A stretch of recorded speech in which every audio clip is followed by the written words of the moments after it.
ఇచ్చిన దేవజనులకు వచ్చిన మీ అందరికీ వందనాలు. భాషలు మాట్లాడని ఆసక్తి ఉన్నప్పటికీ భాషలు మాట్లాడడానికి రావట్లేదు ప్రభువా, నేను విశ్వాసంతో మాట్లాడుతున్నాను ప్రభువా అని మాట్లాడనే అంతే. తురాల భాష నన్ను రెండే మాటలు నన్ను అకస్మాత్తుగా వెలుగు నా పైకి రావడం జరిగింది. ఎక్కడికి వెళ్ళిపోతున్నానో నేను నాకు నిలబడలేకపోయాను. అలాగా దైవశక్తి నన్ను లాగా నేను ఎక్కడ తీసుకెళ్ళింది. అసలు ఎక్కడున్నానో ఎలా పోతున్నానో కూడా నాకు తెలియలేదు.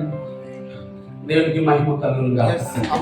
వచ్చింది, నేను తట్టుకోలేకపోయాను, ఇప్పటికి కూడా తట్టుకోలేకపోతున్నాను. ఎన్నోసార్లు మాట్లాడాలని ఆశ ఉంటే కానీ మాట్లాడలేకపోయాను. ఈరోజు పొందుతున్నాను దేవుని ఆత్మ. మాట్లాడుతూ దేవుడు నాలుగు ఎదుగుగా చేయి పెట్టినట్టుగా కనబడింది.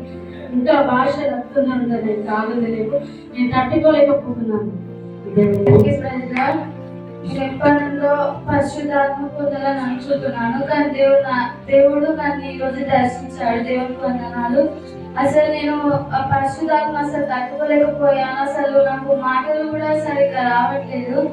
దేవుడికి ఇచ్చినందుకు వందనాలు చెల్లిస్తున్నాను. నాకు అసలు ఏం తెలియలేదు. నాకు బాధ అనిపించింది, దేవా అందరికి ఇస్తున్నావా, నాకు ఇవ్వని అడిగాను.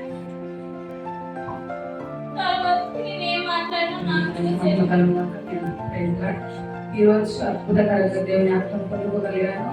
ఆ శక్తి తట్టుకోవడం వల్ల నాలో ఇప్పటికీ దైవ శక్తి నాలో అలాగే ప్రవహిస్తుంది. దేవుడి వందనాలు. ఇంతకు ముందు కంటే చాలా రెట్టింపు అంటే అధిక శక్తిని నేను ఈరోజు పొందుకోగలిగాను. దేవుడు అగ్ని నా మీద దిగి వచ్చింది. అన్య భాషలకు అల్లాడిపోయాను. అందుకు దేవుడి వందనాలు చెల్లించి నేను కొంచెం నమ్ముకున్న కాలంలో నా ఆత్మ వచ్చింది, కానీ ఇవాళైతే ఈ రోజైతే నాకు తట్టుకోలేని బాగా అగ్ని సోపంగా వచ్చింది. ఆ అగ్ని నా తండ్రి నా కాళ్ళ పుట్టే నా కళ్ళ చుట్టే తిరుగుతుంది.